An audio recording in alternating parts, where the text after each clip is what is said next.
Guys आप लोग distract हो रहे हो क्योंकि गलगोटिया यूनिवर्सिटी और उसके रोबोट के बारे में, उनकी कम्युनिकेशन डिपार्टमेंट की मैडम के बारे में आपने बहुत न्यूज़ देख ली है। आपने ये भी न्यूज़ देख ली है कि Emmanuel Macron French president Bharat आए, उन्होंने मुंबई में जॉगिंग की। जॉगिंग करने के बाद वो अनिल कपूर से मिले। ये सब डिस्ट्रैक्शन है भाई।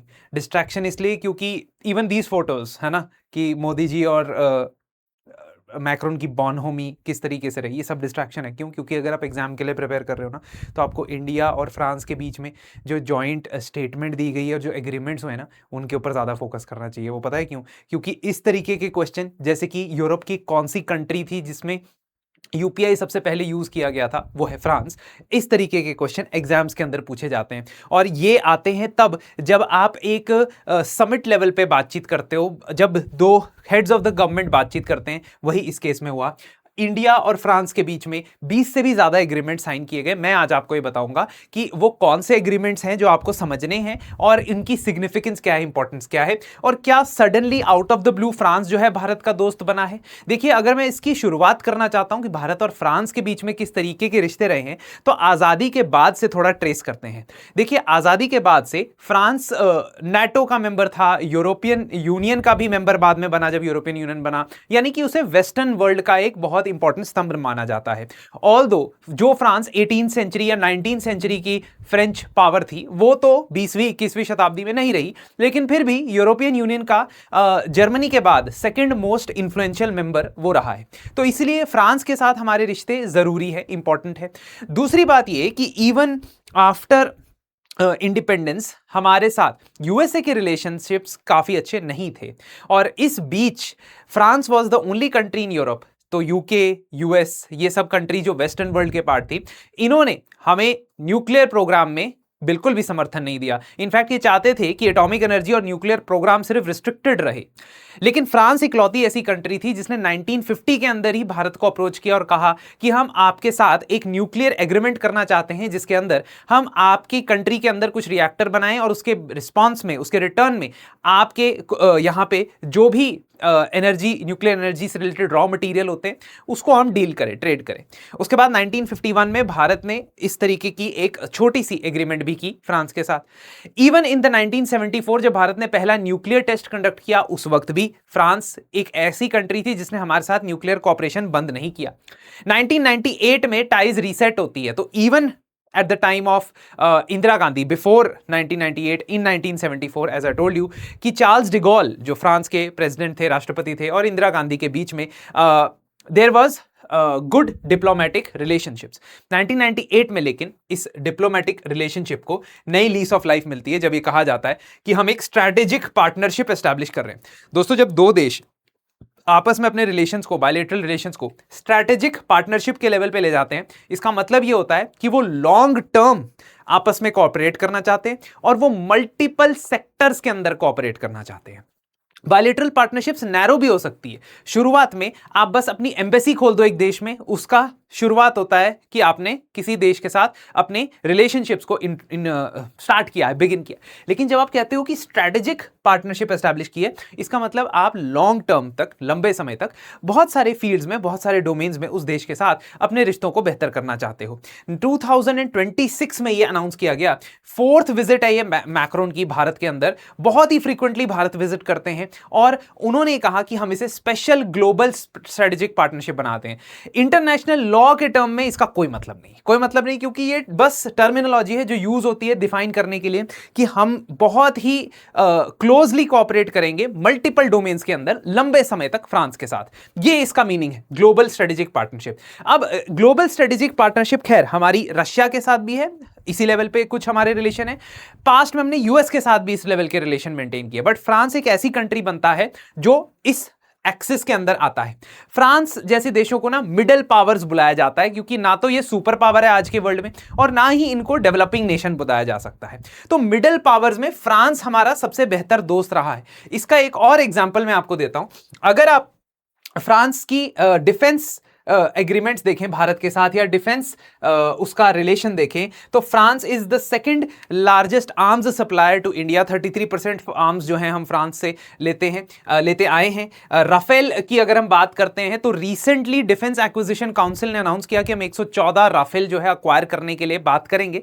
इससे पहले साल 2016 के अंदर हम ऑलरेडी राफेल प्लेन्स खरीद चुके हैं और इसके बाद भी कई सारे अपग्रेड्स या चीजें डिस्कस हुई हैं जो मैं आगे आपको बताऊंगा। इसके अलावा मैंने आपको जैसा बताया कि बायलेटरल ट्रेड भी काफी अच्छा खासा है। It's not bad, it's not very high, but European union के साथ अगर 100 बिलियन से ज्यादा ट्रेड है तो उसमें से $15 बिलियन जो है वो फ्रांस के साथ आता है। फ्रांस पहला देश था जहां पे, यूरोप के अंदर पहला देश जहां पे यूपीआई इंटीग्रेट किया गया और इसी वजह से भारत और फ्रांस के रिलेशंस कोई नई चीज नहीं है, ये बहुत ही एक important strategic long term investment है। पहला पिलर जिसके ऊपर भारत और फ्रांस के रिलेशनशिप डिपेंड करते हैं वो है डिफेंस और एयर स्पेस कैपेबिलिटीज। तो पिछले साल ही भारत ने 26 राफेल मरीन जेट्स भी लिए, है ना, और इसके अलावा अभी इस बार की जो एग्रीमेंट्स हुई है उसमें H-125 हेलीकॉप्टर की असेंबली लाइन भारत में इनॉग्रेट की गई। ये टाटा और फ्रेंच कंपनी का, एयरबस का ये कोलैबोरेशन है, जॉइंट वेंचर है। ये जो हेलीकॉप्टर है ना, इस हेलीकॉप्टर के पास ये उपाधि प्राप्त है कि ये एवरेस्ट पे लैंड करने वाला ओनली हेलीकॉप्टर है ना। और ये प्राइम मिनिस्टर ने भी अपने ट्वीट के अंदर अनाउंस किया था कि भाई एवरेस्ट पे लैंड होने वाला हेलीकॉप्टर है, क्योंकि इतना इजी नहीं है इतनी हाइट पे ऑपरेट करना। इसके अलावा हैमर मिसाइल्स, ये है हैमर मिसाइल्स जो साफरान नाम की कंपनी फ्रांस की बनाती है। इन हैमर मिसाइल्स को भी भारत के अंदर जॉइंटली डेवलप करने के लिए एग्रीमेंट किया गया है और ये HAL के साथ कोलैबोरेट करके, हिंदुस्तान एरोनॉटिक्स लिमिटेड के साथ कोलैबोरेट करके भारत में बनाई जाएंगी। ये मिसाइल सीधा फिट हो जाती है राफेल जेट के अंदर, इसलिए इंपॉर्टेंट भी है, इसका इस्तेमाल भी किया गया था अपेरेंटली, है ना, in recent operations.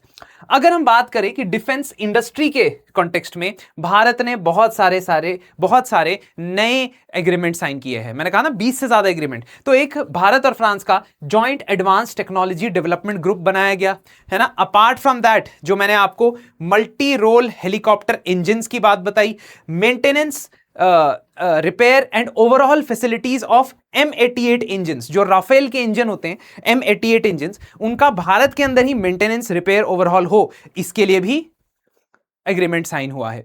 Apart from that, critical minerals जो इलेक्ट्रिक व्हीकल्स के अंदर इस्तेमाल होते हैं, सोलर पैनल्स के अंदर इस्तेमाल होते हैं, उनकी एक्सप्लोरेशन, एक्सट्रैक्शन, रिसाइकलिंग के लिए जॉइंटली ऑपरेट करने के फ्रेमवर्क्स आए हैं। इसके अलावा फ्रांस भारत के साथ पहले से बहुत सारे इंडियन ओशन रीजन के एरियाज के अंदर कोऑपरेट करता आया है। जैसे फ्रांस, UAE और भारत का ट्राइलेटरल एग्रीमेंट है, पैक्ट है। फ्रांस, ऑस्ट्रेलिया और इंडिया का भी ट्राइलेटरल एग्रीमेंट है। इसके अलावा मल्टीलेटरल ऑर्गेनाइजेशन जो इंडियन ओशन से एसोसिएटेड है, for example Indian Ocean Rim Association, उसके अंदर भी भारत और फ्रांस कोऑपरेट करते हैं। तो अब हमने डिफेंस की देखी कि डिफेंस के अंदर तो काफी समय से they are partners with each other, पर स्पेस, साइबर टेक्नोलॉजी और काउंटर टेररिज्म के अंदर भी फ्रांस और भारत कोऑपरेट करते हैं। इसी को स्ट्रेटेजिक पार्टनरशिप कहते हैं, जब आप बहुत सारी डोमेन्स में बहुत सारी एग्रीमेंट्स साइन करते हो बट उसको लॉन्ग टर्म के लिए चलाते हो। ठीक है, तो स्पेस के लिए भी, साइबर स्पेस के लिए भी और काउंटर टेररिज्म के अंदर भी। तो फ्रांस में अभी होने वाली है 2026 में no money for terror conference. 2022 में भारत के अंदर हुई थी no money for terror conference, वहां से शुरुआत हुई थी, और फ्रांस के अंदर 2026 में होने वाली है, वहां पे भी there is a lot of similarities. इसके अलावा न्यूक्लियर एनर्जी, मैंने आपको बताया कि रिकरिंग एक फ्रांस और भारत के बीच में एक ज्वाइनिंग फैक्टर है, कंबाइनिंग फैक्टर है। भारत का टारगेट है कि 2047 तक अपना 100 गीगावाट न्यूक्लियर एनर्जी से जनरेट करे, और इसलिए सिविल न्यूक्लियर कोऑपरेशन भारत और फ्रांस के बीच में रही है। आपको यह भी बता दूं कि 2008 की न्यूक्लियर डील जो यूएस के साथ हुई थी, उससे भी पहले फ्रांस ने भारत के साथ न्यूक्लियर फ्यूल प्रोवाइड करने की डील कर ली थी। इसका मतलब यह है कि France has been at the forefront western world की तरफ से। अगर देखा जाए, जैतापुर में न्यूक्लियर पावर प्लांट लगाने का एग्रीमेंट काफी पहले साइन हो चुका है, बट इसमें टेक्निकल डिफिकल्टीज आ रही हैं, ऑन ग्राउंड लैंड एक्विजिशन में डिफिकल्टीज आ रही हैं, इस वजह से भी there has been slight delay. ये थोड़ा सा कॉज ऑफ कंसर्न है। इसके अलावा स्मॉल मॉड्यूलर रिएक्टर्स बनाने के लिए भी एग्रीमेंट साइन किया है, और इंटरनेशनल सोलर अलायंस, जैसा कि आप जानते हैं, जिससे अभी अभी यूएसए ने रिसेंटली विड्रॉ किया है, वो भी भारत और फ्रांस ने एक साथ ही शुरुआत की थी उसकी। So you can see that there are so many domains of India and France relationship which are being just upgraded in this particular agreement और मीटिंग। अगर आप एआई की बात करते हैं तो एआई इंपैक्ट समिट पे आने का पर्पस भी ये था कि भारत और France India France innovation network launch करे, है ना, बहुत सारे agreements in the field of advanced technology उसको लेके आए। तो इसीलिए भारत और फ्रांस के बीच में एम्स के अंदर एक new research centre on AI in health care बनाने का एग्रीमेंट हुआ है। इसके साथ साथ French Indian campus on life sciences बनाया जाएगा, एक नया सेंटर बनाया जाएगा फॉर डिजिटल साइंसेज, और इनके ऊपर और ज्यादा जॉइंट रिसर्च कंडक्ट की जाएगी। फ्रांस के राष्ट्रपति ने यह भी अनाउंस किया कि भारत के 30,000 स्टूडेंट्स चाहता है फ्रांस 2030 तक, बाय 2030 एटलीस्ट 30,000 स्टूडेंट्स ही wants in the French country. तो इसीलिए इसके लिए भी वीजा का एग्रीमेंट साइन हुआ है।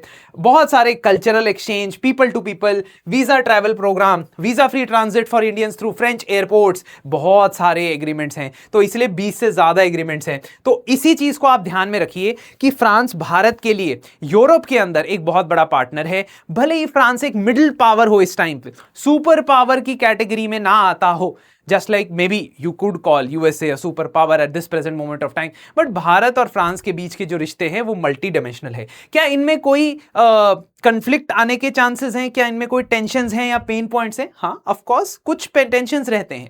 जैसे यूक्रेन को लेकर, रशिया को लेकर जो फ्रांस का स्टैंस है वो काफी ज्यादा एंटी रशिया है, लेकिन भारत उसे बैलेंस करने की कोशिश करता आया है। चाइना को लेकर फ्रांस का जो रिलेशनशिप है वो चाइना के साथ भी इतना बेहतर नहीं है। ऑल्दो रिसेंट टाइम्स में फ्रांस ने ये बताया है, कई सारे नेशंस ने कहा है कि हम चाइना के साथ एंगेज करना चाहेंगे। तो ये तो जो थर्ड पार्टी होती है, जो दूसरी कंट्रीज होती हैं, उनके साथ जो रिलेशंस हैं, अगर हम उसको देख के चलते हैं तो फिर तो भारत नहीं कर पाएगा मैनेज, क्योंकि अगर यूएस के साथ भी रिलेशंस बनाने हैं बेहतर, फ्रांस के साथ भी बनाने हैं, रशिया के साथ मेंटेन करने हैं, तो वो तो स्ट्रेटेजिक बैलेंस हमको खेलना पड़ेगा ही पड़ेगा। इसी वजह से आप देखते होंगे कि बहुत सारे कन्वर्जेंस एरियाज